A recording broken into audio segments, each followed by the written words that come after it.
अस्सलाम वालेकुम, कैसे हैं आप सब। तो बहुत ही पावरफुल, बहुत ही ज़बरदस्त सी हेयर डाई मैं आज आप लोगों के लिए लेके आई हूँ। खजूर की गुठली तो आज हम इस्तेमाल करेंगे ही करेंगे, साथ ही एक बहुत ही पावरफुल इंग्रेडिएंट इसमें जाएगा जिससे कि हमारी डाई सुपर बन जाएगी। तो ये ना तो केमिकल हेयर डाई है, ना ही इसमें कोई नुकसान है, बल्कि इस डाई को लगाने का फ़ायदा ही फ़ायदा है। सर्दियों में ना धोने की झंझट, ना सुखाने की टेंशन। आप इस डाई को लगा के कहीं भी जाने के लिए रेडी हो सकते हैं और बिल्कुल इस फ़िक्र से आज़ाद भी हो सकते हैं कि ये डाई आपको कोई नुकसान पहुँचाएगी, बल्कि ये आपके बालों को बहुत ही सिल्की शाइनी और मजबूत बनाने के साथ साथ आपके बालों को रीग्रो करने में हेल्प करेगी। तो जब इतनी पावरफुल रेमेडी है तो बनाना तो बनता है। चलिए देख लेते हैं कि इस डाई को हमने कैसे बनाया हुआ है। इस डाई को बनाने के लिए हमने लोहे की कढ़ाई ली है और हमने ली हुई है यहाँ पे खजूर की गुठलियाँ। तो आप खजूर की गुठलियाँ ले लें या फिर आप छुहारे की यानी सूखी हुई खजूर की गुठलियाँ ले लें, कोई भी ले लें, कोई भी चलेगी। अच्छे तरीके से गुठलियों को आपने धुल लेना है और कढ़ाई आपने जो गर्म की हुई है उसमें आपने इसको शिफ्ट करना है और इसको आपने मीडियम टू हाई आंच पे रोस्ट करना है, क्योंकि ये बहुत ही हार्ड होती हैं, इनको रोस्ट होने में थोड़ा टाइम लगता है। स्लो आंच पे आप करेंगे तो आपको बहुत ही टाइम लग जाएगा। तो इनको गर्म होना और इनको जलना बहुत ही ज़रूरी है, जिसके लिए आंच का भी बैलेंस होना बहुत ही ज़रूरी है। तो वीडियो को आपने बहुत ही ध्यान से, बहुत ही गौर से देखना है ताकि आपका कोई भी स्टेप मिस ना हो और आपकी डाई भी ऐसी ही परफेक्ट और पावरफुल बने। तो फिर एक एक स्टेप को आपने ध्यान से देखना है। आपने स्टेप मिस किया तो फिर आपको रिजल्ट नहीं मिलेगा। बिल्कुल भी आगे फिर कमेंट में आपने नहीं कहना है कि हमें डाई गलत बताते हैं और झूठ बोलते हैं, ऐसी कोई बात नहीं है। बस आपका तरीका होता है कि आप फटाफट से वीडियो को स्किप करते हैं और अच्छे तरीके से देखते नहीं हैं और फिर अच्छा रिजल्ट नहीं मिलता है तो आपको लगता है कि रिजल्ट मिलता ही नहीं है। इन सब चीज़ों का 100% रिजल्ट मिलता है, इंशाअल्लाह ताला आपको ज़रूर मिलेगा जब हमारे प्यारे नबी वसल्लम के महबूब गज़ाओं में से एक गज़ा खजूर की गुठली का इस्तेमाल हम करेंगे तो इसका रिजल्ट तो मिलना ही है।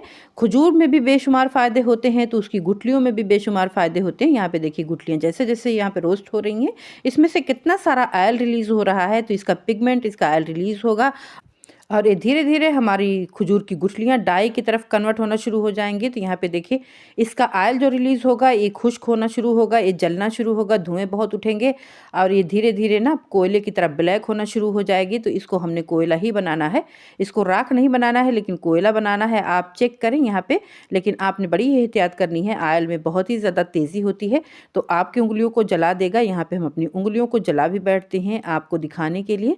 हमने देखिए ऑयल अपनी उंगलियों पे लगाया, कितना सारा ऑयल लगा हुआ है। बिल्कुल यहाँ पे देखिए हमारे हाथों पे कितना ऑयल लग गया है।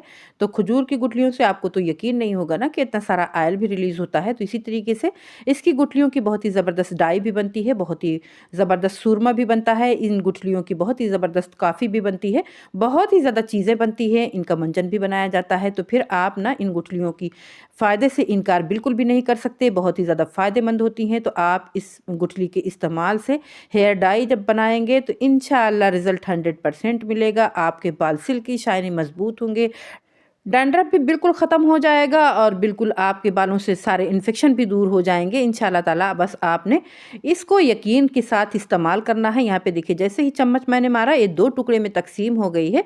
तो अगला इंग्रेडिएंट जो हमारा बहुत ही पावरफुल सा जा रहा है ये है सौंफ का। सौंफ हमारे बालों को कलर करने के साथ साथ हमारे बालों को ठंडक, सुकून भी पहुँचाएगी, इन्फेक्शन भी दूर करेगी। जब इन्फेक्शन दूर होगा तो सारी प्रॉब्लम हमारी सॉल्व हो जाएगी, हमारे बाल झड़ना बंद हो जाएंगे, हमारे बाल को खुश्की से निजात मिल जाएगी। तो फिर इस तरीके से हमारे बाल मजबूत भी होंगे और ब्लैक भी होना शुरू हो जाएंगे। तो सौंफ डालने के बाद भी देखिए बहुत ही सारा धुआं यहाँ पे उठ रहा है, यानी कि इसने भी अपना ऑयल रिलीज़ करना शुरू कर दिया है।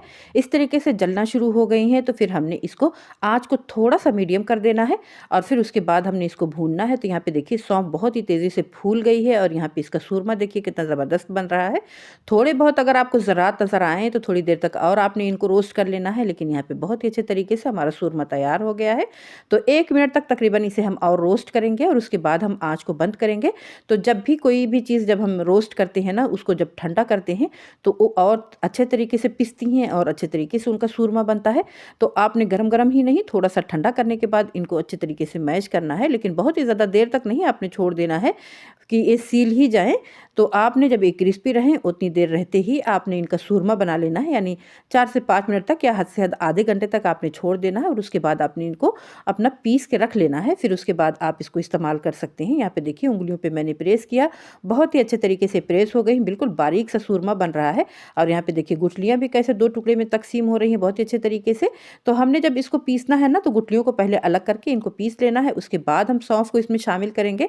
तो यहाँ पे हम ग्राइंडर का इस्तेमाल कर रहे हैं, ग्राइंडर में डाल के पीस रहे हैं। वैसे आप चाहें तो आप इसे ना पत्थर के सिलबट्टे पे भी पीस सकते हैं, उससे भी बहुत ही बारीक सा आपका चूरमा बनेगा और किसी ब्रश की मदद से आप उसे अपना कलेक्ट कर सकते हैं। और यहाँ पे देखिए हमने गुठलियों को अलग कर लिया है। ठंडा होने के बाद इसे हम ग्राइंड कर लेंगे, बिल्कुल बारीक सा पाउडर बनाने के बाद फिर सौंफ को इसमें शामिल करके हम पाउडर बनाएंगे, तो फिर दोनों चीज़ें हमारी बहुत ही अच्छे से बारीक हो जाएंगी। यहाँ पे देखिए हमने खजूर की गुठलियों को इसमें डाल लिया है। खजूर की गुठलियों की क्वालिटी भी जब अलग अलग होती है ना, तो उनके रोस्टिंग का टाइम भी अलग हो जाता है। इससे पहले जब हमने खजूर की गुठलियों की डाई बनाई थी ना, उसको थोड़ा टाइम लग गया था, लेकिन पतली पतली सी बारीक बारीक सी गुठलियाँ थी। और गुठलियों का ना पुराना और नया होना भी मैटर करता है, कि गुठलियाँ आपकी पुरानी हैं या नई हैं, उसका भी मैटर करता है, कि उसकी रोस्टिंग का टाइम अलग हो जाता है और उसकी डाई की ना क्वालिटी भी अलग हो जाती है। तो इसलिए ना फैसला फ़ौरन से ना किया करें कि कोई चीज़ फ़ायदा नहीं करती है। हो सकता है कि आपने जो चीज़ बनाई हो उसमें कोई नुक्स रह गया हो, इस वजह से उसने फ़ायदा नहीं किया हो। यहाँ पे चेक करें कितना बारीक सा हमने पाउडर बनाया हुआ है। फिर भी ये गुठलियों का जब हमने बनाया है ना, तो कहीं कोई ज़रात ना रह गए हों, इसके लिए हमने इसको थोड़ा सा छान लेना है। छान के इस्तेमाल करेंगे तो फिर इचनेस नहीं होगी और हमें कोई दिक्कत नहीं होगी, वरना बार बार हमारा हाथ बालों में जाएगा तो फिर उंगलियाँ थोड़ी सी स्याह हो सकती हैं। क्योंकि ये इंस्टेंट डाई है, परमानेंट नहीं है। जब आप शैम्पू करेंगे तो ये बिल्कुल इनका कलर उतर जाएगा, लेकिन जो आपके बालों पे असर छोड़ेंगे, जो आपके बाल सिल्की शाइनी होंगे और जो आपके बाल धीरे धीरे ब्लैक होना शुरू होंगे ना, उसका असर इंशाल्लाह आपको ज़रूर मिलेगा। तो फिर आपने बहुत ही यकीन के साथ इसको यूज़ करना है और अपना फीडबैक भी ज़रूर दीजिएगा। यहाँ पे चेक करें कितना बारीक सा पाउडर छान के हमने यहाँ पे निकाल लिया है। और इसको लगाने का तरीका भी मैं आपको बता दूँ, तो आप इसी तरीके से हाथ में चुटकियों में पकड़ के अपने बालों की जड़ों पर अप्लाई कर सकते हैं और फिर आप कंघी करके आराम से इसको रह सकते हैं, कोई उसको धुलने की ज़रूरत नहीं है। या फिर आप इसको ना एलोवेरा जेल में मिला के आप अपने बालों पे अप्लाई कर सकते हैं। एलोवेरा जेल सूख जाएगा और ये डाई आपके बालों पे लगी रह जाएगी। तो फिर ये वाला तरीका भी बहुत ही अच्छा है, इससे लुक बहुत ही अच्छा आता है, बहुत ही ज़्यादा ब्लैक आपका बाल दिखने लगता है। और ऑयल पे भी आप लगा सकते हैं, तो ऑयल वाला उतना ज़्यादा ब्लैक नहीं होता है, लेकिन फ़ायदे सभी के हैं। इंशाअल्लाह फ़ायदे 100% आपको मिलेंगे। जो भी तरीका आपको अच्छा लगे आप उसको पिक कर लें, आप आराम से इस्तेमाल करें। आप सुर्ख मेहंदी या फिर पत्तियों वाली मेहंदी इस्तेमाल करें तो उसमें भी 1 से 2 चम्मच आप इस डाई का इस्तेमाल कर सकते हैं।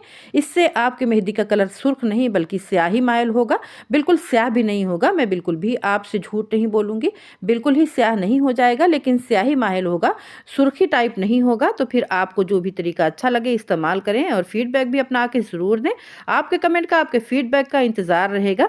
चैनल पर न्यू है या अभी तक आपने सब्सक्राइब नहीं किया है तो सब्सक्राइब करके शुक्रिया का मौका ज़रूर दें। कमेंट में अपना और अपने शहर का नाम ज़रूर लिखें। इंशाल्लाह पहले 3 कमेंट आने वालों का मैं ज़रूर नाम अनाउंस करूँगी अपनी अगली वीडियो में। तो वीडियो यहाँ तक देखने के लिए बहुत बहुत शुक्रिया। अल्लाह ताला आप लोगों के रिस्क में, उम्र में, घरों में, ज़िंदगी में बरकत अता फरमाए। मिलते हैं नेक्स्ट वीडियो में इंशाल्लाह किसी बहुत ही ज़बरदस्त रेमेडी के साथ। अल्लाह हाफिज़।